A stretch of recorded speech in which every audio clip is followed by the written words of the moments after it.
بسم اللہ الرحمن الرحیم، السلام علیکم ورحمۃ اللہ وبرکاتہ۔ پھر دوستوں، آج کی اس ویڈیو میں ہم آپ کو عرب کے 3 بڑے بت لات، منات اور عزا کے بارے میں بتائیں گے۔ لوگ ان کی پرستش کیوں اور کیسے کرتے تھے، ان کا خاتمہ کیسے ہوا، زمین پہ پہلی سرکشی یعنی غیر اللہ کی بندگی کس نے اور کیوں کی، حضرت آدم علیہ السلام کے بعد بت پرستی کے آغاز کے متعلق بتائیں گے۔ آج کی ہماری اس ویڈیو کو مکمل دیکھنے سے آپ کو اپنے ذہن میں گردش کرنے والے بہت سے سوالوں کا جواب مل جائے گا اور آپ کے علم میں خاطر خواہ اضافہ بھی ہوگا انشاءاللہ۔ دوستو، سب سے پہلی بات آپ کے لیے جاننا ضروری ہے کہ عرب کے لوگ مشرک تھے، کافر نہیں تھے، یعنی یہ اللہ کو مانتے تھے اور خانہ کعبہ کا طواف بھی کرتے تھے، مگر ساتھ ساتھ ان بتوں کو یہ کہہ کر پوچھتے کہ یہ اللہ کے ہاں ہماری دعائیں پہنچانے والے ہیں اور ہمارے اور اللہ کے درمیان پیغام پہنچانے کا کام کرتے ہیں، اس لیے ہم ان کو خوش رکھتے ہیں تاکہ اللہ ہم سے خوش رہے، جو آج بھی بت پرستوں کا عقیدہ ہے اور ان کی یہ رسم آج تک قائم ہے۔ بت پرستی کی اصطلاح وہ زمینی ادیان مراد لیے جاتے ہیں جو کہ بتوں کی پوجا کرتے ہیں، مثلا مشرکین عرب، ہندوستان اور جاپان وغیرہ کے بت پرست لوگ۔ اہل کتاب یعنی یہودی اور عیسائی ان میں شامل نہیں ہیں۔ مشرکین مکہ کے یہ 3 بت لات، منات اور عزا مشہور ہیں۔ کفار ان 3 بتوں کو خدا کی بیٹیاں مانتے تھے۔ پوری مشرکانہ خدائی کا احرام ان 3 بتوں پہ کھڑا تھا۔ مشرکین کے مطابق لات کا کام خوشحالی زرخیزی لانا تھا، یعنی لات عوام کو خوبصورتی دیتا تھا، منات موت تقدیر کو ذیل کرتا اور دوسرے لفظوں میں یہ کہہ لیں فیصلہ سازی کا کام منات کے سپرد تھا۔ عزا سفید سیاہ مالک تھا، عزا دن رات لانے کا کام کرتا۔ مشرکین مکہ جہالت کے اندھیرے میں ڈوبے تھے۔ یہ 3 بت اس وقت کے بادشاہوں نے خریدے ہوئے تھے۔ عام غریب آدمی کے لیے نظام ہمیشہ خراج وصول کرتا۔ یہ قیمت اس قدر ہوتی تھی کہ آئندہ آنے والی نسلیں اور اس کے ساتھ منسلک قبیلہ ختم ہو جاتا، مگر پھر بھی قیمت باقی رہتی۔ ظالم کا ظلم اپنے عروج پہ تھا، کاہن اپنی مرضی کے فیصلے کرتے، ہر فیصلہ ان 3 بتوں سے جوڑ کے عوام کو چپ کروا دیتے۔ قوم ان بتوں کو خدا مانتی، اس لیے خاموشی سے ظلم سہتی۔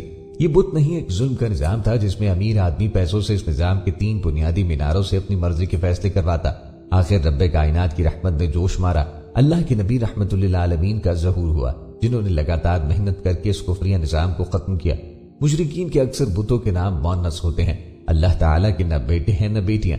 اسی حوالے سے قرآن کی سورہ نجم میں آیا ہے، بھلا تم نے لات اور عزا پہ غور کیا ہے اور تیسرے ایک اور منات پر، کیا تمہارے لیے بیٹے ہیں اور خدا کے لیے بیٹیاں؟ یہ تو بہت بے ڈھنگی تقسیم ہوئی، یہ محض نام ہے جو تم نے اور تمہارے باپ دادا نے رکھ لیے ہیں، اللہ نے ان کے حق میں کوئی دلیل نہیں اتاری، وہ محض گمان کی پیروی کر رہے ہیں اور نفس کی خواہش کی، حالانکہ ان کے پاس ان کے رب کی جانب سے ہدایت آ چکی ہے۔ کسی کو اللہ کی اولاد کہنا بہت بڑا گناہ ہے، کہتے ہیں کہ رحمان کی اولاد ہے، بہت ہی بیہودہ بات ہے جو تم کہہ رہے ہو۔ قریب ہے کہ آسمان پھٹ جائے اور زمین شق ہو جائے اور پہاڑ ریزہ ریزہ ہو جائیں، اس بات پر کہ انہوں نے الرحمن کی اولاد ہونے کا دعویٰ کیا۔ الرحمن کی شان نہیں کہ وہ کسی کو اولاد بنائے۔ دوستوں، آج بھی چین، جاپان، برما اور ہندوستان کے اکثر بتوں کے نام عورتوں کے نام پر اور ان کی شکلیں بھی عورتوں جیسی بنائی گئی ہیں۔ جس طرح مکے والوں کا عقیدہ تھا کہ ملائکہ اللہ کی بیٹیاں ہیں، اسی طرح جاپان، چین اور دیگر ممالک کے کروڑوں لوگوں کا عقیدہ ہے کہ ملائکہ اللہ کی بیٹیاں ہیں۔ مشرکین کی سوئی ہوئی فطرت کو بیدار کرنے کے لیے سوالیہ انداز میں سمجھایا گیا کہ اپنے لیے بیٹے پسند کرتے ہو اور اللہ کے لیے بیٹیاں، حالانکہ نہ اس کے بیٹے ہیں اور نہ بیٹیاں۔ لات دور جاہلیت میں عرب کے ایک بت کا نام ہے جو مربع شکل کا تھا اور سفید پتھر کا بنا ہوا تھا، اور اسے اہل عرب خدائی درجہ دیتے تھے، اس بت کی عبادت کرتے تھے۔ طائف میں یہ بت رکھا ہوا تھا، بنو ثقیف اس کے بڑے معتقد تھے۔ لات لفظ اللہ کی تانیث یعنی مؤنث ہے۔ لات کے باخذ کے بارے میں علماء کے متعدد اقوال ہیں۔ بعض کہتے ہیں اس کا اصل لو یا لی ہے، جس کا معنی جھکنا اور مرنا ہے، کیونکہ اس کے پرستار اس کے ارد گرد چکر لگایا کرتے اور جھک جھک کر اس کو سجدے کرتے، آداب بجا لاتے، اس لیے اس کو لات کہا گیا۔ بعض کہتے ہیں کہ یہ لت یلت سے ماخوذ ہے، جس کا معنی ستو میں گڑ وغیرہ ڈال کر لتھیرنا ہے۔ زمانہ جاہلیت میں ایک شخص حجاج کے لیے ستو اس طرح تیار کرتا تھا، اس کے مرنے کے بعد جس چٹان پر بیٹھ کر وہ یہ کام کرتا، اس کی پرستش شروع ہو گئی۔ کہتے ہیں یہ شخص طائف کا رہنے والا تھا۔ اہل طائف اور دوسرے مشرکین کو اس کے ساتھ اتنی عقیدت تھی، جب ابرہہ نے بیت اللہ پہ حملہ کیا تو طائف والوں نے لات کے دربار کو بچانے کے لیے ابرہہ کی مدد کی۔ وہ لوگ اس بت کے سامنے رکوع، سجود اور نظر و نیاز پیش کرتے۔ اللہ کے رسول نے مکہ اور حنین فتح کرنے کے بعد طائف کا محاصرہ کیا تو طائف والوں نے 1 ماہ تک اپنا دفاع کیا۔ نبی کریم علیہ الصلوۃ والسلام نے محسوس کیا کہ طائف کے لوگ تھک چکے ہیں، مگر اپنی ضد کی بنا پر ہتھیار پھینکنے اور مسلمان ہونے کے لیے تیار نہیں۔ آپ نے ان کے لیے دعا کی، الہی انہیں ہدایت دے تاکہ یہ خود ہی میرے پاس آ جائے۔ آپ صلی اللہ علیہ وسلم کی دعا کا اثر تھا کہ تھوڑی ہی مدت بعد طائف کا وہ سردار جس نے آپ پہ پتھراؤ کرایا تھا بھاری بھرکم وفد لے کر مدینے حاضر ہوا۔ اس کا نام عبد یالیل تھا۔ اس نے آقا کریم علیہ الصلوۃ والسلام کے ساتھ مذاکرات کیے اور اسلام لانے کے لیے دیگر شرائط کے ساتھ یہ شرط رکھی کہ ہمیں نماز سے مستثنا قرار دیا جائے، لات کو جوں کا تو رہنے دیا جائے۔ آپ صلی اللہ علیہ وسلم نے یہ شرط قبول نہ کی۔ سردار عبد یالیل نے کہا کہ کم از کم اسے 6 ماہ تک رہنے دیا جائے۔ آقا کریم نے اس بات کو بھی قبول نہ کیا۔ بالآخر اس نے یہ درخواست کی کہ ہمارے واپس جانے کے بعد اس کو مسمار کرنے کے لیے آدمی بھیجے۔ آقا کریم علیہ الصلوۃ والسلام نے یہ شرط قبول فرما لی۔ جب آپ نے کچھ صحابہ کو طائف بھیجا تو وہ لات کی عمارت کو گرانے لگے تو مجاوروں نے کہا، خبردار آگے نہ بڑھنا، ہماری دیوتی تمہیں تباہ کر دے گی۔ صحابہ رضوان اللہ علیہم اجمعین نے اسے بنیادوں سے اکھاڑ پھینکا، تب جا کر لوگوں کو یقین ہوا کہ بت نہ کچھ بگاڑ سکتے ہیں اور نہ سنوار سکتے ہیں۔ العزہ کا معنی ہے عزت والی۔ مشرک بالخصوص اس سے عزت طلب کیا کرتے۔ وادی نخلا میں خیرات نامی ایک بستی تھی۔ عزہ کا مندر اس جگہ تھا۔ قریش اور دوسرے قبائل اس کی زیارت کے لیے آیا کرتے، قربانی کے جانور یہاں لا کر ذبح کرتے، اس کے سامنے بھی رکوع سجود کرتے۔ عزہ 3 سردار دیویوں میں سے ایک تھی اور اس کی پوجا بطور اللہ کے بیٹی کی جاتی۔ ایک اور روایت کے مطابق لات، منات اور عزہ عرب کے اندر 3 سردار جادوگرنیاں تھیں جن کی لوگوں نے بت بنا کر پوجا کرنا شروع کی تھی۔ عزہ یہ عورت شیطانی جنات کی مدد سے اپنے ہی بت سے آوازیں نکالا کرتی، جیسے ان کی دعاؤں کو سن رہی ہو اور جواب دیتی ہو۔ فتح مکہ کے بعد رسول اللہ نے حکم دیا کہ اس مندر کو مسمار کر دیا جائے، لہٰذا 25 رمضان 8 ہجری کو حضرت خالد بن ولید 30 سواروں کے ساتھ وادی نخلا کی طرف روانہ ہوئے اور اس مندر کو مسمار کر دیا، اور واپس آ کر رسول اللہ صلی اللہ علیہ وسلم کو اس کے متعلق آگاہ کیا تو آپ نے دریافت کیا کہ اس دوران کوئی غیر معمولی واقعہ پیش آیا۔ حضرت خالد بن ولید نے جواب دیا کہ نہیں، ایسا کچھ نہیں ہوا۔ تو آقا کریم علیہ الصلوۃ والسلام نے فرمایا کہ واپس جاؤ، تم نے ابھی اس مندر کو نہیں توڑا۔ حضرت خالد بن ولید واپس گئے اور کافی محنت کے بعد آخر 3 درختوں کی نشانی والے سمندر کو وادی نخلا کے اندر تلاش کیا۔ آپ جب مندر کے قریب پہنچے تو اسی دوران ایک عورت چیختی چلاتی سامنے آئی جو کہ برہنہ تھی اور بال بکھرے تھے۔ یہ خود عزہ تھی۔ مندر کے محافظ نے شور مچانا شروع کیا اور عزہ کو ترغیب دی کہ وہ خالد بن ولید پہ حملہ کر کے ان کو ختم کرے، کیونکہ اگر وہ ایسا نہ کر پائی تو اس کا وجود ہمیشہ کے لیے مٹ جائے گا۔ مگر خالد بن ولید رضی اللہ تعالیٰ عنہ نے تلوار سے ان دونوں کو جہنم واصل کیا اور واپس آ کر آقا کریم علیہ الصلوۃ والسلام سے بیان کیا تو آپ نے فرمایا کہ ہاں، وہ عزہ تھی جو جہنم واصل ہوئی اور اب قیامت تک عرب سرزمین پر اس کی کبھی پوجا نہیں ہوگی۔ اور آپ کے فرمان کے مطابق بالکل ہی ایسا ہوا۔ عرب سرزمین سے ہمیشہ کے لیے اس کی عبادت کا سلسلہ ختم ہو گیا۔ لات اور عزہ کے متعلق ایک اور من گھڑت قصہ بیان کیا جاتا ہے۔ دوستو کہتے ہیں عرب کا ایک مشہور اور نیک آدمی تھا جس کا نام لات تھا، چونکہ مکے میں لوگ مکے کی زیارت کے لیے کثرت کے ساتھ آیا کرتے اور یہ شخص بہت زیادہ مہمان نواز تھا، یعنی جانے والے تمام لوگوں کو ستو پلایا کرتا۔ اس کے متعلق ہمیں ایک روایت صحیح بخاری سے بھی ملتی ہے۔ صحیح بخاری میں حضرت ابن عباس رضی اللہ تعالیٰ عنہ فرماتے ہیں کہ لات ایسا شخص تھا جو حاجیوں کے لیے ستو گھولا کرتا۔ اسی زمانے میں عزہ نامی ایک نیک اور شریف لڑکی تھی۔ یہ عزہ نامی خاتون طائف کے لوگوں کو ایک ویران مکان میں ملی تھی۔ اسی وجہ سے عزہ کے بارے میں نعوذ باللہ یہ مشہور تھا کہ وہ خدا کی بیٹی ہے۔ جب یہ جوان ہوئی تو جو کوئی بھی اس کو بری نظر سے دیکھتا وہ کسی نہ کسی بیماری یا مصیبت کے اندر مبتلا ہو جاتا۔ چنانچہ صورتحال کو دیکھ کر مکہ اور طائف کے سرداروں نے یہ فیصلہ کیا کہ لات اور عزہ کی شادی کرا دی جائے۔ چنانچہ تمام سرداروں کی مشاورت کے بعد لات اور عزہ کی شادی کروا دی گئی، اور جب شادی کے دن وہ دونوں اپنے حجرہ عروسی میں یعنی کمرے میں داخل ہوئے تو اس کے بعد وہ دونوں لوگوں کو کبھی نہ ملے، ہمیشہ کے لیے اپنے کمرے سے غائب ہو گئے، نہ جانے کہاں چلے گئے۔ اس طرح ان دونوں کے غائب ہونے کے بعد لات کے چاہنے والے لوگ یہ کہتے رہے کہ دونوں ہمیشہ کے لیے امر ہو گئے، جبکہ عزہ دیوی کو چاہنے والے لوگ کہنے لگے کیونکہ عزہ کو کبھی کوئی مرد دیکھنے کی تاب نہیں لا سکتا تھا، اس لیے اس کو ہمیشہ کے لیے بچا لیا گیا۔ لوگوں نے ان کی یاد میں تعظیم کے لیے ان کے بت بنائے اور مختلف مقامات پر رکھ کر ان کی عبادت شروع کی۔ منات کا مجسمہ مکہ اور مدینہ کے درمیان بحر احمر کے کنارے ایک مقام پہ رکھا ہوا تھا۔ عرب کے بعض قبائل حج سے فارغ ہو کر سیدھے منات کے مندر جاتے اور عرفات سے ہی لبیک یا منات کہنا شروع کرتے، وہاں پہنچ کر منات کا طواف کرتے۔ قرآن مجید نے مناف کو 30 نمبر پہ شمار کیا اور اس کے لیے الاخرى کا لفظ استعمال کیا، جس سے واضح کیا گیا کہ یہ مشرکین کا تیسرا بڑا بت تھا۔ اس کا احترام لات اور عزہ سے نسبتاً کم تھا، لیکن اس کے باوجود ان کے نزدیک اس کا دیدار حج کے بعد دوسرے حج کا درجہ رکھتا تھا۔ ہبل انسان کی شکل میں تھا۔ اس کو اہل مکہ سب سے بڑا اور اہم بت سمجھنے لگے۔ ہبل کو بیت اللہ کی چھت پہ رکھا گیا تھا اور اس کی پوجا خاص طور پر مکے میں کعبے میں کی جاتی تھی۔ ہبل معبودوں میں سب سے زیادہ قابل ذکر اور معبودوں کا سردار تصور کیا جاتا تھا۔ کعبہ ہبل کے لیے وقف کر دیا گیا تھا۔ حبل کا دایاں ہاتھ ٹوٹا ہوا تھا۔ قریش مکہ نے وہ سونے کا بنوا کے لگوا دیا۔ مشرک اسے رب الارباب کا درجہ دیتے۔ یہی وجہ ہے کہ احد کے میدان میں جب مکے والوں کو جزوی طور پہ فتح ہوئی تو ابو سفیان نے حبل کا نعرہ لگایا، جس کے صحابہ رضوان اللہ علیہم اجمعین نے اسا اغلا و اجل کے نعرے سے جواب دیا۔ اہل مکہ حضرت ابراہیم علیہ السلام کے وقت سے ہمیشہ حج کے دوران صفا و مروہ کا بھی طواف کرتے۔ کفر کے زمانے میں ان دو پہاڑیوں پر کفار نے دو بت رکھے تھے اور سمجھتے تھے کہ یہ طواف ان دو بتوں کی تعظیم کے لیے ہے۔ صفا و مروہ کے درمیان سعی کرتے وقت وہ لوگ ان بتوں پر تعظیماً ہاتھ پھیرتے۔ دوستو، ان بتوں کے مخصوص مندر مختلف مقامات پر تھے۔ ابو عبیدہ کہتے ہیں کہ انہی ناموں کے بت کعبے میں بھی رکھے ہوئے تھے اور دوسرے بتوں کے ساتھ ان کی وہاں بھی پوجا پاٹ کی جاتی۔ علامہ ابو الحیات اندلسی نے بحر محیط میں اسی رائے کو ترجیح دی۔ اصاف اور نائلہ قریش کے خاص بت سمجھے جاتے۔ عرب میں اصاف اور نائلہ کے متعلق بہت سی روایتیں اور اقوال مشہور ہیں، جن میں ایک یہ ہے کہ یہ دونوں مقدس خانہ کعبہ کے پاس فحش کاری میں مبتلا ہوئے، جس کی وجہ سے وہی پتھر کے بن گئے۔ ابن الکلبی نے اپنی کتاب الاسلام میں کہا ہے کہ دونوں نے حج کا قصد کیا تھا۔ مکے پہنچنے کے بعد وہ دونوں کعبے میں داخل ہوئے۔ ایک وقت ایسا آیا کہ ان کے آس پاس کوئی نہیں تھا اور حرم زائرین سے خالی تھا۔ دونوں نے تنہائی کا فائدہ اٹھاتے ہوئے اپنی جائے پناہ میں فحشکاری کا ارتکاب کیا۔ اسی وقت دونوں مسخ کا شکار ہوئے اور پتھر بنا دی گئے۔ مکے کے مورخ الازرقی کا کہنا ہے کہ جب یہ واقعہ ہوا اس وقت مکے پہ قبیلہ جرم کی حکومت تھی۔ یہ واقعہ معلوم ہونے پر لوگوں کا دکھ اور غصے کے ہاتھوں انتہائی برا حال ہو گیا۔ ان دونوں پتھر کے بتوں کو نشان عبرت بنانے کے لیے اس زمانے کے اہل علم اور نیک لوگوں نے ان کو اس مقدس مقام سے کچھ دور اسی علاقے میں ایک دوسرے سے کافی لمبے فاصلے پر آمنے سامنے نصب کریا۔ اس مقدس مقام پر عبادت کے لیے آنے والوں کے لیے لازم قرار دیا کہ ان دونوں بتوں کو جوتے مارتے ہوئے گزرا جائے، تاکہ دیکھنے والوں کے ذہنوں میں ان کا کیا ہوا گناہ تازہ رہے اور واقعے سے عبرت حاصل کرتے رہیں۔ جو بھی اس مقدس مقام پہ آتا وہ ان کو جوتے مارتے گزرنے لگتا۔ وقت اسی طرح گزرتا گیا۔ 100-150 سال تک یہی سلسلہ چلتا رہا اور اس کے بعد کچھ وقت گزرا تو نئی آنے والے نسل نے آہستہ آہستہ ان بتوں کو جوتوں سے مارنا چھوڑ دیا۔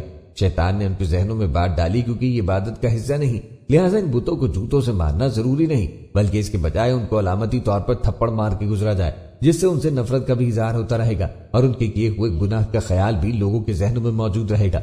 گزرتے وقت کے ساتھ ساتھ یہ تھپڑ بھی ہلکی سی چپت میں تبدیل ہونے لگا اور پھر بالکل علامتی طور پہ آہستہ سے ان بتوں کو چھو کر گزرنے کا سلسلہ شروع ہوا۔ شیطان نے ایک بار پھر لوگوں کو گمراہ کیا۔ اب لوگ بتوں کو اس نیت سے چھوتے کہ وہ ان سے نفرت کرتے ہوئے تھپڑ مار رہے ہیں، لیکن ساتھ ہی ساتھ اپنی حاجات کے لیے دعا بھی مانگتے ہیں۔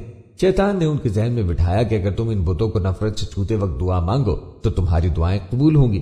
یہاں پر شیطان کی مکاری دیکھیے کیسے آہستہ آہستہ ذہنوں کو تبدیل کرتا ہے۔ جب لوگوں کی حاجات پوری ہو جاتی تو شیطان ان کو سمجھاتا کہ یہ حاجت چھو کر دعا کرنے کی وجہ سے قبول ہوئی تھی۔ وقت گزرنے کے ساتھ ساتھ آنے والی نسلوں کی سوچیں بدلتی چلی گئی۔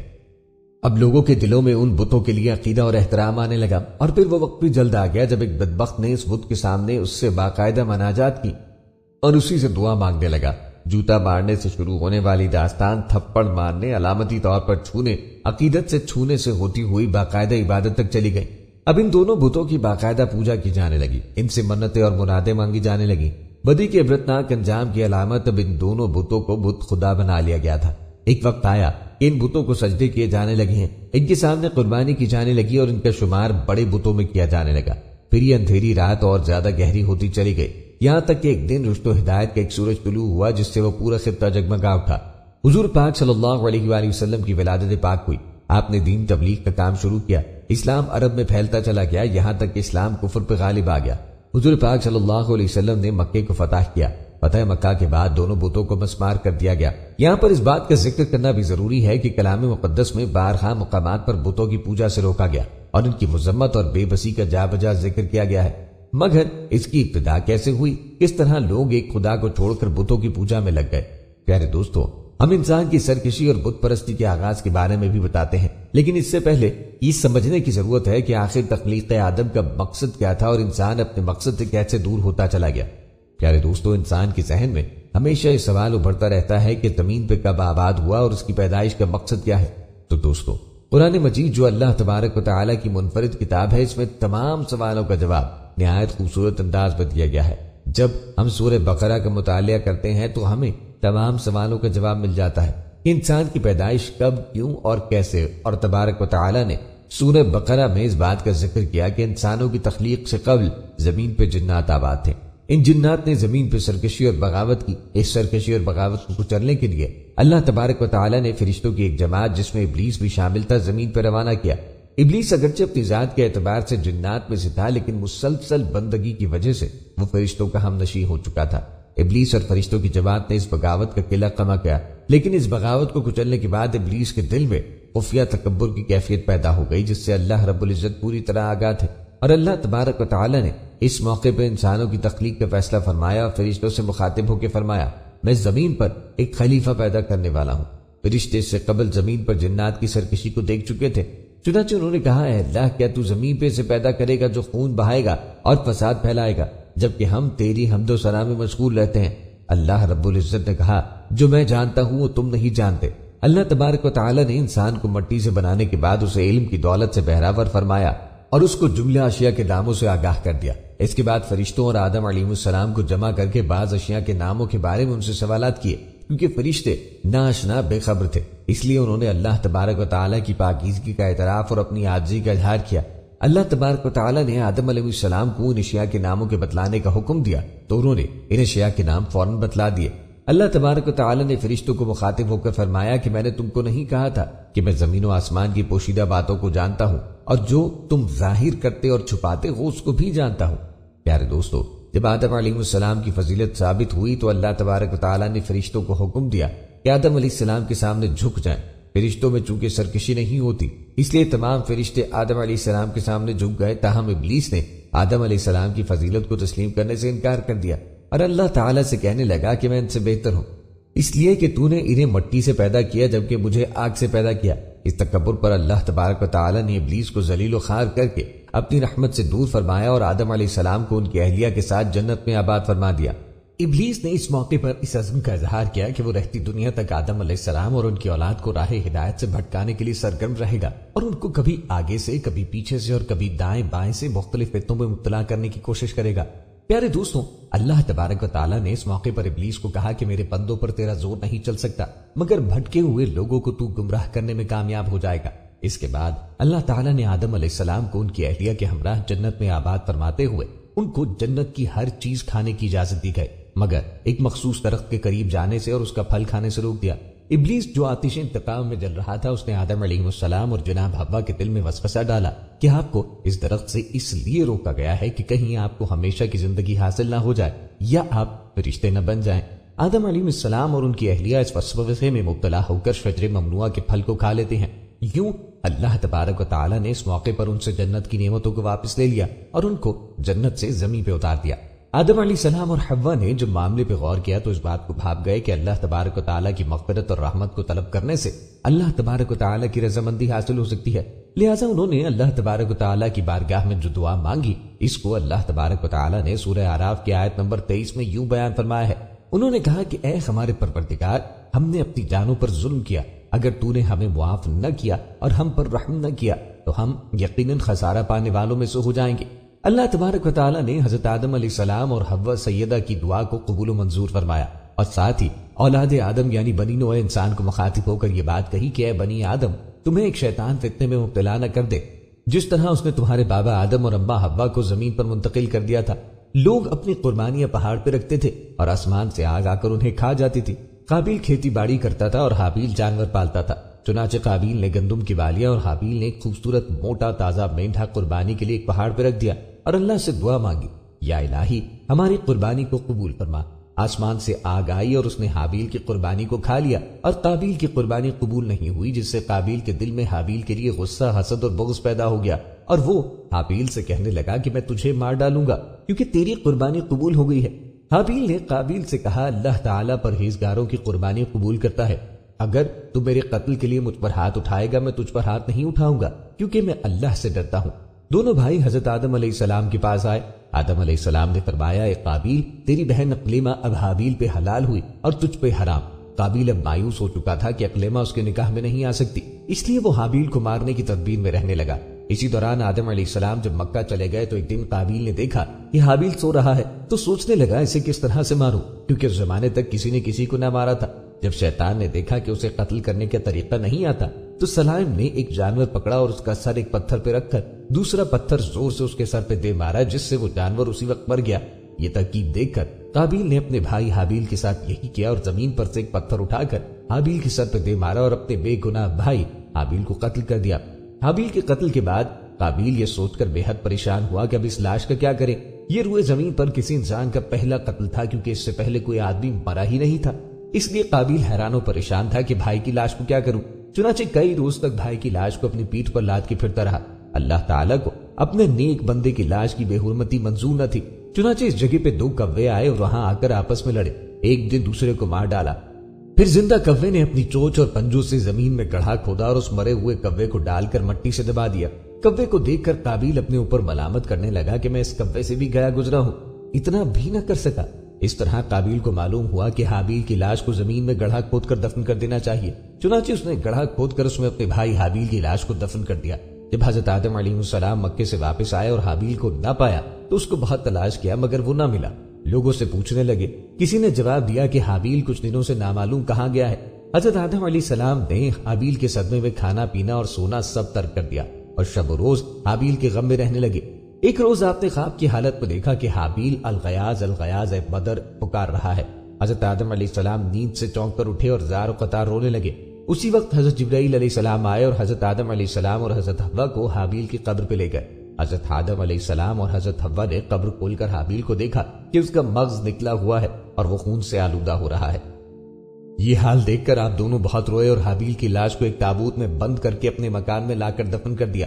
کہا جاتا ہے اس وقت آدم علیہ السلام کے 120 بیٹے تھے، جن میں سے سوائے حابیل کے کوئی نہ مرا تھا۔ دوستو روایت ہے کہ جب حابیل قتل ہو گئے تو 7 دن تک زمین میں زلزلہ رہا۔ قابیل جو بہت خوبصورت تھا، بھائی کا خون بہاتے ہی اس کا چہرہ بالکل سیاہ اور بدصورت ہو گیا۔ آدم علیہ السلام نے قابیل کو اپنے دربار سے نکال دیا اور وہ یمن کی سرزمین عدن میں چلا گیا۔ وہاں ابلیس اس کے پاس آ کر کہنے لگا کہ حابیل کی قربانی کو آگ نے اس لیے کھا لیا تھا کہ وہ آگ کی پوجا کرتا تھا، لہٰذا تو بھی آگ کی پرستش کیا کر۔ چنانچہ قابیل پہلا شخص ہے جس نے آگ کی پرستش کی اور زمین پر یہ پہلا شخص ہے جس نے اللہ کی نافرمانی کی اور زمین پر خون ناحق کیا۔ یہ وہ پہلا مجرم ہے جو جہنم میں ڈالا جائے گا۔ حدیث میں ہے کہ زمین پر قیامت تک جو بھی خون ناحق ہوگا اس کے عذاب کا ایک حصہ بوجھ اور گناہ قابیل پر بھی ہوتا ہے، کیونکہ اس نے سب سے پہلے قتل کا طریقہ ایجاد کیا۔ قابیل کا انجام یہ ہوا کہ اس کو ایک لڑکے نے جو کہ اندازاً اس کو پتھر مار کر قتل کر دیا اور یہ بدبخت آگ کی پرستش کرتے ہوئے کفر و شرک کی حالت میں اپنے لڑکے کے ہاتھ مارا گیا۔ تفسیر ابن کثیر میں سے یہ واقعہ لیا گیا ہے۔ پیارے دوستوں، یہ واقعہ اس دنیا پر انسانیت کی پہلی سرکشی تھی اور اللہ کے احکام سے پہلی ہی روگردانی، یا یوں کہہ لیں کہ ابلیس کی پہلی مہم تھی جو کامیاب ہوئی، اور ایک عورت کی وجہ سے ابلیس نے دنیا کا پہلا قتل کروایا۔ دوستوں، یہی سرکشی دنیا میں کفر و شرک کی کتابی ثابت ہوئی اور قابیل نے اللہ کی عبادت چھوڑ کر آگ کی پرستش شروع کر دی اور رفتہ رفتہ اللہ تعالیٰ کے نافرمانوں میں اضافہ ہوتا چلا گیا۔ چلیے اب تاریخ کی روشنی میں آپ کو بتاتے ہیں کہ اس کائنات میں بت پرستی کا آغاز کب ہوا۔ تو آپ کو بتاتے چلیں کہ اس کی بالکل صحیح تاریخ اور صحیح زمانہ متعین کرنا مشکل ہے، البتہ یہ بات معلوم ہوتی ہے کہ طوفان نوح علیہ السلام سے قبل بت پرستی شروع ہو چکی تھی۔ دوستوں، ایک روایت کے مطابق حشام بن محمد بن صاحب القلبی نے کہا کہ میرے باپ نے مجھے خبر دی کہ بت پرستی کی بنیاد اس طرح شروع ہوئی کہ جب آدم علیہ السلام کا انتقال ہوا تو شیس بن آدم کی اولاد نے ان کی لاش ایک پہاڑ کی غار میں دفنائی۔ حشام نے کہا پھر میرے باپ نے خبر دی کہ ابن عباس رضی اللہ عنہ بیان کرتے تھے کہ شیس کی اولاد اس پہاڑ کے غار میں آدم علیہ السلام کی قبر کے پاس جایا کرتی، بس اس کی تعظیم کرتے تھے۔ یہ دیکھ کر قابیل کی اولاد میں سے ایک نے کہا کہ اے بنی قابیل، دیکھو کہ بنی شیس کے پاس ایک ایسی چیز ہے جس کے گرد گھومتے اور اس کی تعظیم کرتے ہیں، اور تمہارے پاس کچھ نہیں ہے۔ پھر ان کے لیے ایک مورت گھڑی اور یہی پہلا شخص ہے جس نے مورت بنائی۔ دوستو، چند تصانیف میں بت پرستی کے آغاز کا سبب کچھ یوں بیان کیا گیا ہے۔ محمد بن قیس سے روایت ہے کہ حضرت آدم علیہ السلام اور نوح علیہ السلام کے درمیان کچھ لوگ نیک تھے اور ان کے پیروکار ان کی پیروی کرتے۔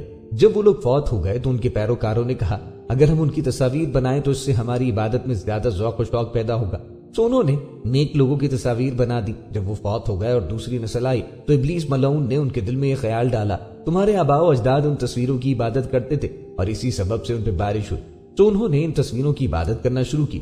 امام ابن حاتم رحم اللہ علیہ سے روایت ہے کہ ایک نیک شخص تھا، وہ اپنی قوم میں بہت محبوب تھا۔ جب وہ فوت ہو گیا تو اس کی قوم کے لوگ بابل کی سرزمین میں اس کی قبر کے ارد گرد بیٹھ کے روتے رہے۔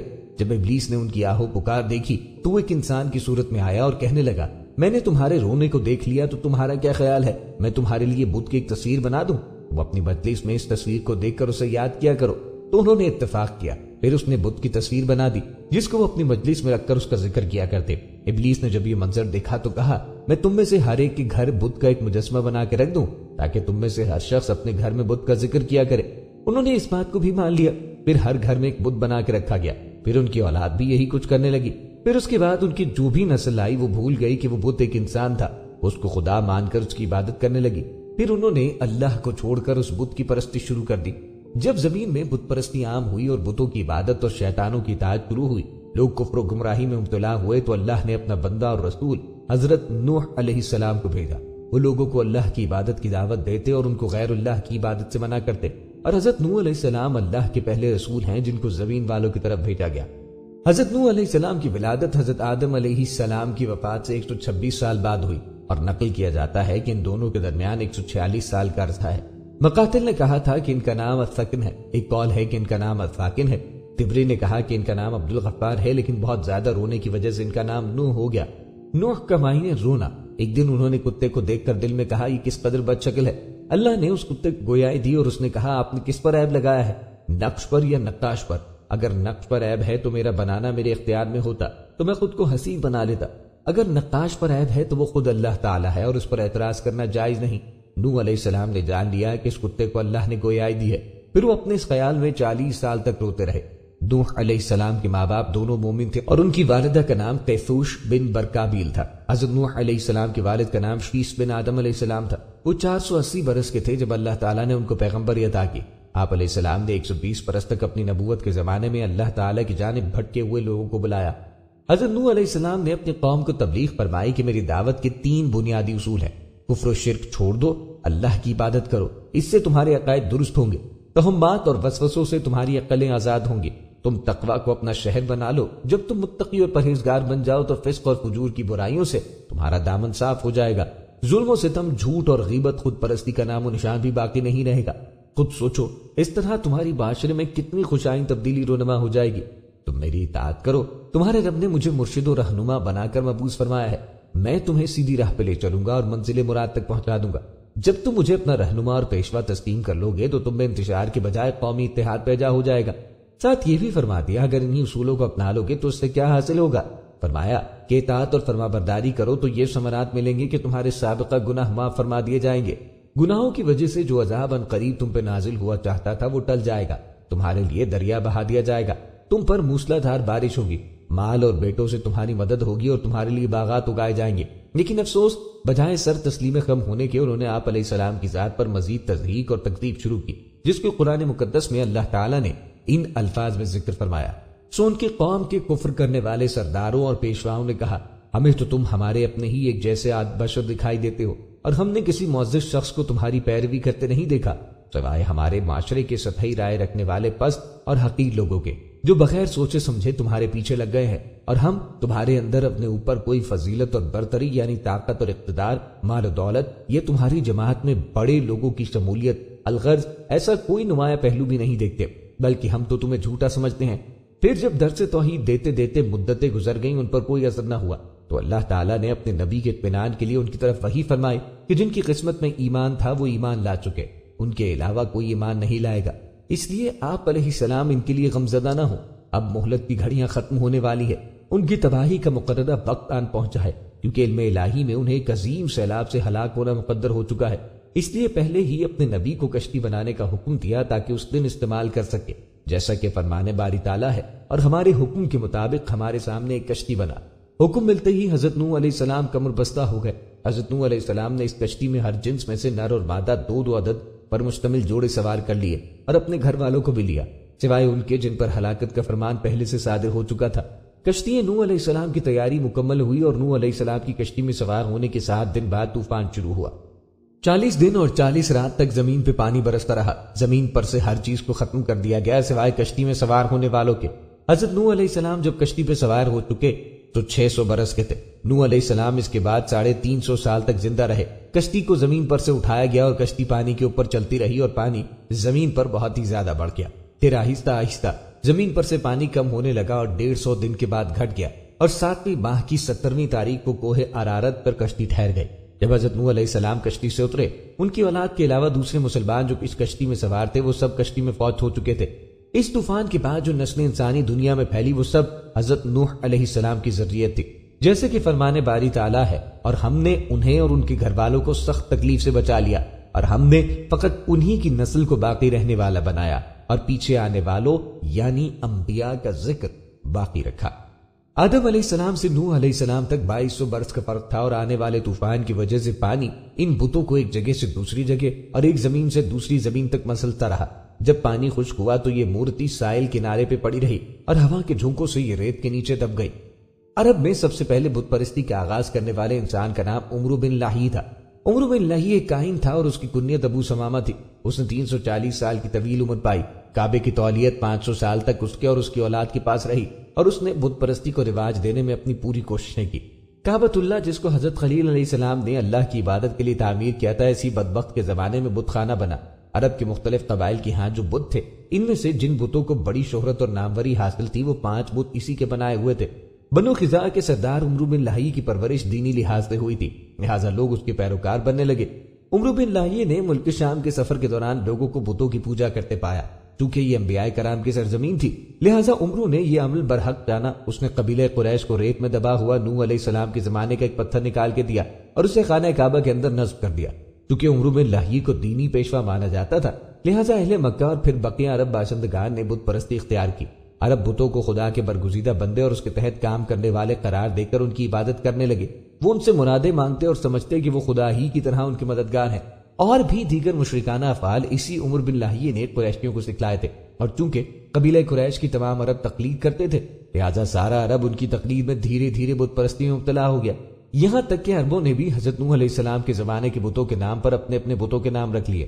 پیارے دوستو، قیاس یہی کیا جاتا ہے کہ اصل بت پرستی جو حضرت نوح علیہ السلام کی قوم سے شروع ہوئی تھی، وہی تمام دنیا میں پھیلی ہے، کیونکہ ابتدا بزرگ انسانوں کی عبادت سے ہوئی تھی، لہٰذا آج تک وہی سلسلہ قائم ہے۔ دنیا کے کسی بھی بت پرست قوم کی تاریخ پڑھنے سے معلوم ہوتا ہے جس کو خدا سمجھ کر پوج رہی ہے، وہ آج سے صدیوں پہلے ایک عام انسان ہی تھے۔ پیارے دوستوں، یاد رہے کہ بت پرستی کے متعلق متعدد نظریات پائے جاتے ہیں، جن میں ایک نظریہ یہ ہے کہ ابتدائی زمانے میں لوگوں نے خواب دیکھا جس میں ان کی پریشانی کو حل کرنے کی جانب یوں اشارہ ہوتا کہ فلاں جگہ جاؤ، وہاں ایک چیز رکھی ہے، اس کی تعظیم کرو، تمہاری پریشانی حل ہو جائے گی۔ صبح میں وہ لوگ وہاں پہنچتے اور وہ چیز پاتے، اس کی تعظیم کرتے تو ان کی پریشانی کا حل نکل آتا اور اس طرح اس کی پوجا شروع کرتے۔ دوسرا نظریہ یہ پیش کیا جاتا ہے کہ پرانے زمانے میں انسان جب مذہب سے ناآشنا تھا، اس وقت اس کے یہاں کوئی فوت ہو جاتا، پھر وہ فوت شدہ شخص کسی قریبی شخص کے خواب میں آتا اور کہتا فلاں جگہ جاؤ، وہ چیز رکھی ہوئی ہے۔ خواب دیکھنے والا بیدار ہو کے وہاں پہنچتا تو اس جگہ کو اسی طرح پاتا جس طرح خواب میں دیکھا تھا، تو اس فوت شدہ کے معظم ماننے لگتا اور لوگوں کو بھی اس بارے میں آگاہ کرتا، پھر اس کی قبر یا اس کا مجسمہ بنا کر اس کی تعظیم کرتا۔ دھیرے دھیرے یہ تعظیم عبادت کی شکل اختیار کر گئی اور یوں بت پرستی شروع ہوئی۔ پیارے دوستوں، عرب کا زمانہ تو بہت بعد میں شروع ہوتا ہے، بیچ میں کئی انبیاء کے ادوار گزرے ہیں۔ بت پرستی کے حوالے حضرت ابراہیم علیہ السلام کا دور بھی معروف ہے، بلکہ آپ علیہ السلام کے والد خود بت تراشتے تھے اور فروخت کرتے تھے۔ آئیے آپ کو ابراہیم علیہ السلام کے دور میں بت پرستی کے حوالے سے بتاتے ہیں۔ حضرت ابراہیم علیہ السلام کا تذکرہ قرآن مجید میں 49 مرتبہ آیا ہے۔ آپ علیہ السلام کو خلیل اللہ بھی کہا جاتا ہے۔ سرزمین حجاز انہی کی اولاد نے بسائی اور دعوت و تبلیغ کا مرکز بنایا۔ حضرت ابراہیم علیہ السلام عالم انسانیت کے ایک عظیم داعی گزرے ہیں۔ دنیا انسانیت کو شرک و بت پرستی سے مقابلہ کرنے اور اللہ کی وحدانیت اور اس کی بندگی کی دعوت کی طرف بلانا آپ کی دعوت کا نمایاں پہلو تھا۔ پیارے دوستو، آج سے کوئی 4000 سال پہلے علاق میں بسنے والی قوم گمراہ ہو چکی تھی۔ کفر و شرک کی ہر برائی ان میں موجود تھی، اور بت پرستی کا تو یہ حال تھا کہ اپنے ہاتھوں تراشے ہوئے بت کی عبادت نظر و نیاز اور عقیدت مندی کے مرکز تھے۔ انہی کو وہ اپنا سفارشی، مددگار، کارساز اور ملجو ماوا سمجھتے تھے۔ ان سے اتنی محبت رکھتے تھے کہ ان کی طرف ہر بری نظر ڈالنے والے کی آنکھیں نکال سکتے تھے۔ راہ حق سے ان کا یہ گریز کچھ تو ان کی فطری کنجروی کی بنیاد پہ تھا، اور کچھ اس وجہ سے تھا کہ ایک عرصے سے ان کی طرف کوئی ہادی اور پیغمبر نہ آیا تھا۔ ایک اور اللہ کا نافرمان نمرود، جو لوگوں کو ایک خدا سے ہٹا کر ان پر زور زبردستی اپنی خدائی کا روپ جماتا۔ ان حالات میں اللہ تعالیٰ نے قوم کے اصلاح کرنے اور راہ ہدایت دکھانے کے لیے اسی قوم کے ایک مشہور بت پرست اور بت پرست کے گھر میں حضرت ابراہیم علیہ السلام کو پیدا فرما کر منصب نبوت سے سرفراز فرمایا۔ دوستو، نبیوں کی شان ہوتی ہے کہ جس اصلاح کی دعوت وہ دوسروں کو دیتے ہیں، اس پر سب سے پہلے وہ خود عمل پیرا ہوتے ہیں، اور جب کام کا آغاز کرتے ہیں تو سب سے پہلے اپنے گھر سے کرتے ہیں۔ یہ نہیں کرتے کہ اپنے گھر کی آگ بجھانے کے بجائے دوسرے گھروں کی آگ بجھاتے پھرے۔ سب سے پہلے حضرت ابراہیم علیہ السلام نے اپنے والد کو ایک خدا کی طرف بلایا اور بت تراشنے سے روکنے کی بے حد کوشش کی، مگر خدا جس کو چاہتا ہے ہدایت عطا فرماتا ہے۔ اس کے بعد حضرت ابراہیم علیہ السلام نے شرک و بت پرستی کے خلاف توحید کی تعلیم پوری قوم کو دی۔ انہوں نے اپنی قوم سے کہا کہ خدا کی عبادت کرو اور اس سے ڈرو اگر تم سمجھ رکھتے ہو، یہ تو تمہارے حق میں بہتر ہے۔ تم کو خدا کو چھوڑ کر بتوں کو پوجتے ہو، تو جن کو تم خدا کے سوا پوجتے ہو وہ تم کو رزق دینے کا اختیار نہیں رکھتے۔ بس خدا ہی کے ہاں سے رزق طلب کرو اور اس کی عبادت کرو اور اسی کا شکر کرو، اسی کی طرف تم کو لوٹ کر جانا ہے۔ اور اگر تم میری تکذیب کرو، تم سے پہلے بھی امتیں اپنے پیغمبروں کی تکذیب کر چکی ہیں اور پیغمبر کے ذمے کھول کر سنا دینے کی ہے۔ یاد رہے کہ حضرت ابراہیم علیہ السلام نے دعوت کا آغاز اپنے گھر سے کیا، تنہ تنہا تبلیغ حق میں کوشاں ہو گئے اور مشرک قوم کے سامنے توحید کی تعلیم اور دین مبین کی دعوت پیش کی۔ اگرچہ قوم کی بدتمیزیوں کا آپ کو سخت مقابلہ کرنا پڑا، لیکن اس کے باوجود آپ نے بڑی حاضر دماغی ذہانت کے ساتھ لوگوں کو ایک خدا کی طرف بلایا۔ حضرت ابراہیم علیہ السلام نے قوم سے سوال کیا کہ تمہارا معبود کون ہے؟ تم کس چیز کی پرستش کرتے ہو؟ سوال کے جواب میں اپنے بتوں کی جھوٹی تعریف بھی کرنے لگے۔ ان کے سامنے سرنگو ہونے پر اظہار مسرت کیا اور کہا کہ ہمارے باپ دادا یہی کرتے آئے ہیں، اور ان کی قوت کے متعلق من گھڑت قصے سنانا شروع کیے۔ حضرت ابراہیم علیہ السلام نے کہا پروردگار کے سوا کوئی معبود نہیں اور پرستش کے لائق وہی ہستی ہے اور ہو سکتی ہے جو کائنات عالم کی ہر چیز کو پیدا کرنے والی اور اس کو پالنے والی ہو، جو فلاح دارین کی راہ دکھاتی ہو اور مادی اور روحانی فوائد کی طرف رہنمائی کرتی ہو، جو بھوک میں رزق اور بیماری میں شفا بخشتی ہو، کیونکہ تم اپنی مرضی اور خود ساختہ بتوں کے متعلق ان میں سے کسی چیز کا بھی دعویٰ نہیں کر سکتے، اس لیے تم پر واضح ہونا چاہیے کہ ہرگز پرستش کے لائق نہیں ہے، اور اگر تمہارے باپ دادا بھی یہی کرتے تھے تو وہ سب گمراہی پر تھے اور تم بھی گمراہی پر ہو۔ دوستو یاد رہے کہ اللہ کے نبی بڑے دور اندیش اور مردم شناس ہوتے ہیں، وہ وقت اور واقعے کی مناسبت سے بات پیش کرتے ہیں۔ چنانچہ جب حضرت ابراہیم علیہ السلام نے دیکھا کہ علمی دلائل سے کوئی مطمئن نہیں ہو رہا تو آپ نے ایک اور سبق دینے کا فیصلہ کیا تھا کہ ان لوگوں کی آنکھیں کھولیں تاکہ ایمان لانے پر آمادہ ہو سکے۔ بہرحال ایک دن موقع پا کر ان کی قوم کے بت خانے میں گھس گئے اور سب سے بڑے بت کو چھوڑ کر باقی سب بتوں کو توڑ پھوڑ دیا۔ جب لوٹ کر لوگ آئے اور اپنے چہیتے معبودوں کی یہ درگت بنی ہوئی دیکھی تو حیران رہ گئے۔ مجرم کا پتہ چلانا مشکل نہ تھا، وہ سمجھ گئے کہ یہ کام سوائے ابراہیم کے اور کوئی نہیں کر سکتا۔ اس پر انہوں نے حضرت ابراہیم کے ساتھ جو سلوک کیا وہ تو الگ بات، البتہ اس واقعے نے ان کی آنکھیں کھول دی۔ اپنی بے جان اور خود ساختہ خداؤں کی حقیقت ان کے سامنے آ گئی تھی اور وہی سوچنے پہ مجبور ہو گئے کہ کیا واقعی یہ معبود بننے کے لائق ہے۔ لیکن دوستوں، جو قوم قبول حق کی استطاعت کھو چکی ہو اس پر کوئی دلیل اثر نہیں کرتی۔ حضرت ابراہیم علیہ السلام کو اعلان توحید اور بت پرستی کے خلاف آواز اٹھانے کی سزا تجویز ہوئی کہ آپ کو آگ میں ڈالا جائے، کیونکہ توحید کا اعلان ان کے لیے ایک ایسا کاٹا تھا کہ ان کے عیش و آرام سے سجے ہوئے بستروں میں کھٹک اور بے چینی پیدا کر رہا تھا۔ آگ کا زبردست اہتمام کیا گیا، دربار شاہی لگا، پوری قوم جمع ہوئی اور حضرت ابراہیم علیہ السلام کو ہاتھ پاؤں باندھ کر بھڑکتی ہوئی آگ کے سپرد کیا گیا۔ حضرت ابراہیم علیہ السلام کا دل نور ایمان سے منور تھا، آپ کو خدا کی ذات پر مکمل بھروسہ تھا اور یہ ایک بڑی آزمائش کا وقت تھا، مگر وہ جس کو خود اللہ نے اپنا موحد اور اپنا خلیل کہا ہو اس کے پاس استقلال میں جنبش کس طرح آ سکتی تھی۔ ادھر حضرت ابراہیم علیہ السلام کو آگ میں پھینکا گیا اور ادھر خدا نے آگ کو حکم دیا، اے آگ ابراہیم پہ سرد ہو جا اور سلامتی بن جا۔ الانبیاء میں روایات بتاتی ہیں کہ حیرت انگیز معجزے کو دیکھ کر نمرود سہم گیا اور اس کو اندازہ ہو گیا کہ ابراہیم علیہ السلام خدا کے پیغمبر ہیں۔ اس نے حضرت ابراہیم کو معروف کرنے کے لیے اپنے پاس بلوایا اور آپ علیہ السلام کے ساتھ مکالمہ کیا، جس کا ذکر قرآن میں یوں ہوا ہے، بھلا تم نے اس شخص کو نہیں دیکھا جو اس سبب سے کہ خدا نے اس کو سلطنت بخش دی ابراہیم علیہ السلام سے پروردگار کے بارے میں جھگڑنے لگا۔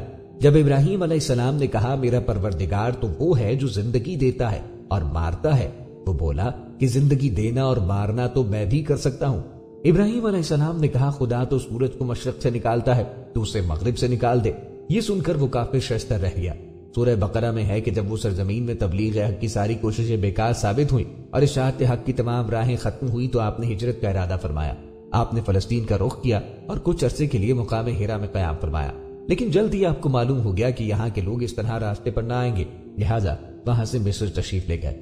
آپ علیہ السلام کی اہلیہ حضرت سارہ ساتھ تھی۔ مصر میں ایک عرصے تک قیام فرما کر آپ دوبارہ فلسطین پہنچے اور وہیں سکونت اختیار کی۔ پیارے دوستوں، آپ نے ملاحظہ کیا کہ حضرت ابراہیم علیہ السلام کے دور میں بھی بت پرستی عروج پہ تھی اور لوگ اپنے ہاتھوں سے بت بنا کر انہی کی پوجا کرتے، اور انہی لوگوں میں حضرت ابراہیم علیہ السلام کے والد بھی شامل تھے۔ دوستو یاد رہے کہ جب بھی انسانیت اپنے مقصد سے دور ہو کر راہ راست سے بھٹکتی تھی تو اللہ تعالیٰ اس علاقے کے لیے اپنے نبیوں کو بھیجتے رہے تاکہ وہ انسانیت کو گمراہی اور بت پرستی کی دلدل سے نکال کر ایک اللہ کی عبادت پہ لگائیں۔ حضرت ابراہیم علیہ السلام نے بھی اپنی قوم کو کلمہ توحید کی دعوت دی، لیکن جن کے نصیب میں ہدایت نہ تھی وہ اسی گمراہی کے ساتھ اللہ کے عذاب میں مبتلا ہوئے۔ یاد رہے کہ انبیاء وقتاً فوقتاً آتے رہے اور اپنی قوموں کو توحید کی دعوت دیتے رہے اور بت پرستی سے روکتے رہے۔ آئیے اب ہم آپ کو انبیاء کی دعوت توحید کے بارے میں بتاتے ہیں جو انہوں نے اپنی اپنی قوموں کو دی۔ یہ وہ بنیادی کام ہیں جسے حضرت آدم علیہ السلام سے نبی آخر الزماں حضرت محمد صلی اللہ علیہ وسلم تک تمام انبیاء کرام نے اپنا مشن بنایا۔ ہر پیغمبر نے اللہ کی بندگی، اصلاح عقیدہ اور تمام عبادتوں کو اللہ کے لیے خاص کرنے کے لیے اور شرک اور بت پرستی سے اجتناب کرنے کو اپنی دعوت کا مرکز و محور قرار دیا۔ اسی لیے قرآن نے بت پرستی اور مشرکانہ رسوم کو اقوام کے زوال و ہلاکت کا سب سے بڑا سبب قرار دیا ہے۔ قرآن میں متعدد مقامات پر بتایا گیا ہے کہ جن قوموں پر عذاب نازل ہوا ان میں پہلے نبی بھیجے گئے جنہوں نے لوگوں کو توحید کی دعوت دی، لیکن کفار اور مشرکین نے نبیوں کا مذاق اڑایا، ان کی تکذیب کی اور اپنی بت پرستی پہ بدستور قائم رہے۔ انبیاء اللہ کی طرف سے بت پرستی کی مذمت کرتے ہوئے دعوت توحید کا پرچار کرتے رہے۔ حضرت ہود علیہ السلام کو اللہ تعالیٰ نے قوم عاد کی طرف بھیجا۔ آپ علیہ السلام نے قوم عاد کو اللہ کے عذاب سے ڈرایا۔ اللہ تعالیٰ نے قوم عاد کو ہر قسم کی خوشحالی اور قسم قسم کی نعمتوں سے نوازا تھا۔ مزید یہ کہ زمین کو زراعت کے قابل بنایا، چٹانوں سے محلات تعمیر کرنے کا ہنر عطا کیا اور جسمانی طاقت سے بھی سرفراز فرمایا تھا، لیکن اس کے باوجود یہ قوم بت پرستی میں غرق ہو چکی تھی۔ اس قوم نے ڈھٹائی کے ساتھ اللہ اور اس کے رسول سے بغاوت کی۔ حضرت ہود علیہ السلام نے دعوت توحید دی، انہوں نے اپنی قوم کو اللہ کی بندگی اختیار کرنے اور شرک سے اجتناب برتنے کے لیے ہر ممکن طریقے سے منوانے کی کوشش کی، جیسا کہ ارشاد باری تعالیٰ ہے۔ اور عاد کی طرف ہم نے ان کے بھائی ہود کو بھیجا، اس نے کہا اے قوم اللہ کی بندگی کرو، اس کے سوا تمہارا کوئی سہارا نہیں۔ ایک اور موقع پر حضرت ہود علیہ السلام نے اپنے قوم سے کہا تم اللہ سے روگردانی کر کے اس کے ساتھ دوسروں کو شریک ٹھہرا کر جھوٹ مانتے ہو، جیسے کہ اللہ تعالیٰ نے ارشاد فرمایا اے میری قوم اللہ کی عبادت کرو، اس کے سوا تمہارا کوئی معبود نہیں، تم تو سری بہتان باندھ رہے ہو۔ پیارے دوستوں، کہتے ہیں قوم عاد کی سرکشی اور روگردانی حد سے زیادہ بڑھ گئی تھی۔ انہوں نے حضرت ہود علیہ السلام اور ان کی دعوت کا کھلے عام تمسخر اڑانا شروع کیا اور وہ انتہائی ڈھٹائی اور تکبر کا مظاہرہ کرتے ہوئے حضرت ہود علیہ السلام سے مخاطب ہو کر کہنے لگے کہ اے ہود، تمہارے پاس کوئی شرعی شہادت لے کر کیوں نہیں آیا ہے، اور تیرے کہنے سے ہم اپنے معبودوں کو نہیں چھوڑ سکتے اور تجھ پر ہم ایمان لانے والے نہیں ہیں۔ یہ جواب سن کر حضرت ہود علیہ السلام نے بے حد ناراضگی کا اظہار کرتے ہوئے کہا اور تم گواہ رہو کہ جو اللہ کے سوا دوسروں کو تم نے شریک ٹھہرا رکھا ہے اس سے میں بیزار ہوں۔ پیارے دوستو، جب قوم عاد اپنی سرکشی اور بت پرستی سے باز نہ آئے تو پھر اللہ کے عذاب نے ان کو آ لیا اور یہ قوم تباہ و برباد ہو گئی۔ اسی طرح حضرت صالح علیہ السلام نے بھی اپنی قوم سمود کو توحید کی دعوت دی۔ یاد رہے کہ قوم سمود اپنے زمانے کی ایک طاقتور قوم یعنی سپر پاور تھی۔ اس کا رہائشی علاقہ حجاز اور شام کے درمیان ہجر کا علاقہ ہے۔ اللہ تعالیٰ نے اس قوم کو زمین کے ایک بڑے علاقے کی قیادت و سیادت عطا کی تھی اور سرسبز و شاداب باغات اور چشموں سے بھی خوب نوازا، لیکن ان عنایات کے باوجود اس قوم میں بت پرستی نمایاں تھی۔ اللہ تعالیٰ نے اس قوم پر رحمت نازل کر کے حضرت صالح علیہ السلام کو اللہ کی وحدانیت کا اقرار اور اس کی عبادت کرنے کے لیے مبعوث فرمایا۔ حضرت صالح علیہ السلام نے بھی دیگر انبیاء کرام کی طرح اپنی قوم کو توحید کی دعوت دی، لیکن اس قوم نے اللہ کی یکتائی ماننے اور اس کی بندگی کرنے سے صاف انکار کیا۔ اللہ تعالیٰ نے قرآن مجید میں اس منظر کو یوں بیان کیا ہے، اور سمود کی طرف ہم نے ان صالح کو بھیجا، اس نے کہا اے میری قوم کے لوگوں اللہ کی بندگی کرو، اس کے سوا تمہارا کوئی معبود نہیں ہے، وہی ہے جس نے تم کو زمین سے پیدا کیا ہے اور یہاں تم کو بتایا ہے، لہٰذا تم اس سے معافی چاہو اور اس کی طرف پلٹ آؤ۔ دوسری جگہ ارشاد باری تعالیٰ ہے، ہم نے سمود کی طرف ان کے بھائی صالح علیہ السلام کو بھیجا کہ تم سب اللہ کی عبادت کرو، پھر بھی وہ دو فریق بن کے آپس میں لڑنے جھگڑنے لگے اور آخرکار یہ قوم بھی اپنی سرکشیوں اور بت پرستی سے باز نہ آئی۔ اس قوم کو بھی اللہ تعالیٰ نے اپنے عذاب بھیج کر تباہ کر ڈالا۔ دوستو، تذکرہ کرتے ہیں حضرت شعیب علیہ السلام اور اہل مدین کا۔ یاد رہے کہ حضرت شعیب علیہ السلام کو اللہ تعالیٰ نے مدین کی طرف نبی بنا کے بھیجا۔ اس قوم کو دعوت توحید اور دین حق کی آواز پہلی بار حضرت شعیب علیہ السلام کے ذریعے سے دی گئی۔ شعیب علیہ السلام کے ظہور کے وقت ان کی حالت بگڑی ہوئی مسلمان قوم تھی، جیسی ظہور موسیٰ کے وقت بنی اسرائیل کی حالت تھی۔ حضرت شعیب علیہ السلام کی قوم میں بت پرستی کے علاوہ دوسری اخلاقی برائیاں بھی موجود تھیں، مثلا معاملات میں بگاڑ اور ڈاکہ زنی وغیرہ۔ حضرت شعیب علیہ السلام نے اس قوم کو اللہ کی بندگی کی طرف دعوت دی اور آخرت پر یقین رکھنے کے ساتھ ان اخلاقی برائیوں سے اجتناب کرنے کے لیے بھی کہا۔ قرآن مجید میں بیان ہوا ہے، اور مدین والوں کی طرف ہم نے ان کے بھائی شعیب علیہ السلام کو بھیجا، اس نے کہا اے برادران قوم اللہ کی بندگی کرو، اس کے سوا تمہارا کوئی خدا نہیں ہے، تمہارے رب کی طرف سے صاف رہنمائی آئی ہے، لہٰذا وزن پورے کرو، زمین میں فساد نہ کرو، اس میں تمہاری بھلائی ہے۔ اگرچہ سچے مومن کو معلوم ہوا کہ اس قوم میں دو بڑی اخلاقی خرابیاں پائی جاتی تھی، ایک اللہ کی وحدانیت کا اقرار نہ کرنا اور اس کی بندگی سے منہ موڑنا، اور دوسری تجارتی معاملات میں بددیانتی اور فریبداری تھی۔ ان واقعات سے معلوم ہوتا ہے کہ گزشتہ قوموں میں سے اکثر قومیں بت پرستی کا شکار رہی ہیں، چاہے وہ اللہ کے سوا کسی اور چیز کو اپنا معبود بنا کر اس کی عبادت کرتے تھے، اور جب اللہ کی نافرمانی اور سرکشی میں حد سے گزر جاتے ہیں تو اللہ کے عذاب میں مبتلا ہوتے ہیں۔ پیارے دوستوں، نبی کریم علیہ الصلوۃ والسلام نے اپنی زندگی کے سفر میں ہر فرد اور قبیلے تک اللہ کا پیغام پہنچایا، اور آقا کریم علیہ الصلوۃ والسلام کی دعوت کا موضوع زیادہ تر عقیدہ توحید کی طرف تھا۔ آپ صلی اللہ علیہ وسلم نے ایک قبیلے کی دعوت دیتے ہوئے فرمایا، اے بنی فلاں، میں تمہاری طرف اللہ کا بھیجا ہوا رسول ہوں۔ اللہ تمہیں حکم دیتا ہے تم اس کی عبادت کرو اور کسی کو اس کے ساتھ شریک نہ ٹھہراؤ۔ اللہ تعالیٰ کے سوا تمام معبودوں کو پیچھے چھوڑ دو۔ انبیاء کرام علیہ السلام کی دعوت اپنی اپنی قوم اور علاقے تک محفوظ ہوتی تھی، جبکہ نبی کریم علیہ الصلوۃ والسلام کی دعوت قیامت تک آنے والے تمام انسانوں کے لیے ہے۔ جب اللہ نے آخری نبی حضرت محمد صلی اللہ علیہ وسلم کو مبعوث فرمایا اور آپ نے اللہ کی مدد سے مکہ فتح کیا تو کچھ دنوں بعد بتوں کی شامت آ گئی۔ خانہ کعبہ میں رکھے ہوئے بت توڑے جانے لگے اور اصل سچے رب کا نور چمکنے لگا۔ خانہ کعبہ سے بتوں کو ہٹانے کے بعد مختلف دیہاتوں اور بستیوں میں بنے ہوئے مندروں کے بتوں کی باری آ گئی۔ نبی کریم علیہ الصلوۃ والسلام نے ہر چھوٹے بڑے بتوں کو توڑنے کا حکم دیا۔ صحیح بخاری میں عبداللہ بن مسعود کا بیان ہے کہ فتح مکہ کے دن حضور صلی اللہ علیہ وسلم کعبے کے بتوں پر ہاتھ میں پکڑی ہوئی چھڑی سے ضرب لگا رہے تھے اور فرما رہے تھے، اور اعلان کر دو کہ حق آ گیا اور باطل مٹ گیا۔ باطل تو مٹنے ہی والا ہے، اور ہر ایک بت کو اوندھے منہ گر جانا تھا۔ چند مورخین کا کہنا ہے کہ فتح مکہ کے موقع پر مینات کے بتوں میں ایک بت کو مشرکین بہت رازداری کے ساتھ عرب سے نکال کر سرزمین ہند کی جانب روانہ کر دیا، اور وہ موجودہ ہندوستان کے گجرات میں پہنچا دیا گیا، جہاں اس بت کو ایک مندر میں منتقل کیا گیا جسے سومنات مندر کے نام سے جانا جاتا ہے۔ محمود غزنوی نے 650 سال بعد ہندوستان پہ حملہ کر کے اس بت کو توڑ دیا تھا۔ قرآن و سنت دونوں میں بت پرستی سے ممانعت اور صرف ایک اللہ کی عبادت کرنے کا حکم موجود ہے۔ اللہ تعالیٰ کا فرمان ہے، بس تم بتوں کی گندگی سے بچو اور جھوٹی بات سے بچو۔ بت پرستی پہلے جزیرہ عرب میں عام تھی، اور اب یہ چند ممالک مثلا ہندوستان، جاپان اور بعض افریقی ممالک میں ہے، اور حدیث میں اس چیز کا ذکر ہے کہ بت پرستی قیامت آنے سے قبل آخری زمانے میں جزیرہ عرب کے اندر دوبارہ آئے گی۔ پیارے دوستو، تخلیق انسانیت کے مقاصد پہ جب غور کرتے ہیں تو بات سمجھ میں آ جاتی ہے کہ اللہ تبارک و تعالی نے انسانوں کو زمین پر بلا مقصد نہیں اتارا، بلکہ اس کے پیچھے بڑا مقصد یہ تھا کہ انسان اللہ تبارک و تعالی کی نصیحت، اس کی وحی اور اس کی طرف سے نازل کردہ تعلیمات پر عمل کرے۔ اللہ تبارک و تعالی نے زمین پر اس کے دشمن ابلیس اور اس کے لشکر کو بھی آزمائش کے لیے آباد کیا۔ ابلیس اور اس کا لشکر انسانوں کو گناہوں کی دلدل میں دھکیلنے کے لیے ہر وقت سرگرم عمل رہتا ہے۔ وہ ان کو اعتقادات، معاملات و عبادات، معاشرت اور دیگر بہت سے معاملات میں اللہ تبارک و تعالی کی تعلیمات سے غافل کر کے ان کو راہ ہدایت سے بھٹکانا چاہتا ہے۔ ابلیس اور اس کے لشکر کا بنیادی ہدف یہ ہے کہ انسانوں کو تباہ و برباد اور ناکام کر کے ان کو اس دنیا میں اللہ تبارک و تعالی کی تعلیمات سے غافل کر دیا جائے، اور آخرت میں ان کو جہنم کے گڑھے میں گرا دیا جائے۔ پیارے دوستو، یہ ابلیس اور اس کی جماعت ہی کی وجہ سے ہوا کہ انسان نے اللہ تعالیٰ کے احکام سے روگردانی کی، اور اس دنیا میں سرکشی کی ابتدا ہوئی، اور پھر آہستہ آہستہ لوگ اللہ سے دور ہوتے گئے، اور ابلیس ملعون نے ان کو اللہ کی ذات سے دور کر کے بتوں کی پرستش پہ لگا دیا۔ دوستو، یہ تھی آج کی ویڈیو، امید کرتے ہیں آپ کو پسند آئی ہوگی۔ مزید ویڈیوز کے لیے چینل کو سبسکرائب کریں اور ساتھ ہی لگے بیل کے بٹن کو دبا دیں تاکہ آنے والی ہر نئی ویڈیو کا نوٹیفیکیشن آپ کو بر وقت ملتا رہے۔ اپنی رائے کا اظہار کمنٹ باکس میں لازمی کیجیے گا۔ ملتے ہیں ایک نئی ویڈیو میں، تب تک کے لیے اللہ حافظ، فی امان اللہ۔